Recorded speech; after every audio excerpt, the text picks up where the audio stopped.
സിജു, സായി, നന്ദന, അഭിഷേക് ഇവർ ജാസ്മിനെ കുറിച്ചിരുന്ന് സംസാരിക്കുകയാണ്. ഇവർ കുറച്ച് ദിവസമായിട്ട് ഇപ്പോൾ പറയുന്നൊരു കാര്യമാണ് ജാസ്മിൻ്റെ ക്യാരക്ടറിലുണ്ടായ മാറ്റം. ടോപ്പ് 5 എത്തുന്നവരുമായിട്ട് മാത്രമാണ് അവിടെ ജാസ്മിൻ ഇപ്പോൾ കൂട്ടുകൂടുന്നത് എന്നുള്ളതാണ് ഇവരുടെ കണ്ടെത്തൽ.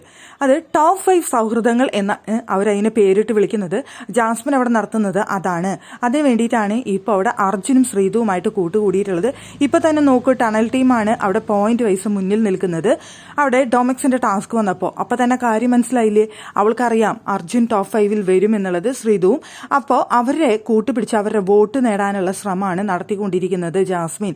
ഇപ്പോൾ അഭിഷേകായിട്ടും അവിടെ കൂട്ടുകൂടാനായിട്ട് മാക്സിമം ശ്രമിക്കുന്നുണ്ട് എന്ന് പറയുന്നുണ്ട്. അപ്പം നന്ദന പറയുന്നുണ്ട് അഭിഷേകിനെ ഗബ്രിയാക്കി അടയ്ക്കാൻ മാറ്റുന്നുണ്ടോ എന്നൊരു സംശയം എന്നുള്ള രീതിയിലും സംസാരിക്കുന്നുണ്ട്.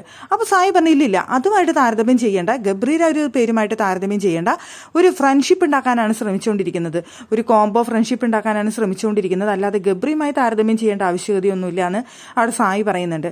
അവിടെ ടോപ്പ് 5 സൗഹൃദങ്ങൾ നടത്തിക്കൊണ്ട് വോട്ട് പിടിക്കുക എന്നുള്ളതാണ് ജാസ്മിൻ ലക്ഷ്യം വെക്കുന്നത്. അതിന് വേണ്ടിയിട്ടുള്ള ഒരു ഫ്രണ്ട്ഷിപ്പ് ബോണ്ട് ക്രിയേറ്റ് ചെയ്യാനുള്ള ശ്രമമാണ് നടത്തിക്കൊണ്ടിരിക്കുന്നത്. മാക്സിമം അഭിഷേകുമായിട്ട് ഫ്രണ്ട്ഷിപ്പ് ഉണ്ടാക്കാനായിട്ട് ശ്രമിക്കുന്നുണ്ട് എന്ന് പറയുന്നുണ്ട്. അഭിഷേക് പറയുന്നുണ്ട്, ഞാനതൊന്നും മൈൻഡ് ചെയ്യുന്നില്ല, എനിക്കതൊന്നും കാര്യമാക്കേണ്ട ആവശ്യകതയില്ല, ഞാൻ സംസാരിക്കുന്നു, അത്രയേ ഉള്ളൂ എന്ന് പറയുന്നുണ്ട്. പക്ഷേ ജാസ്മിൻ ഇപ്പോൾ നടത്തുന്നത് ഒരു ഫേക്ക് ഫ്രണ്ട്ഷിപ്പ് നാടകമാണെന്നാണ് അവരെല്ലാവരും ഇരുന്ന് സംസാരിച്ചുകൊണ്ടിരിക്കുന്നത്.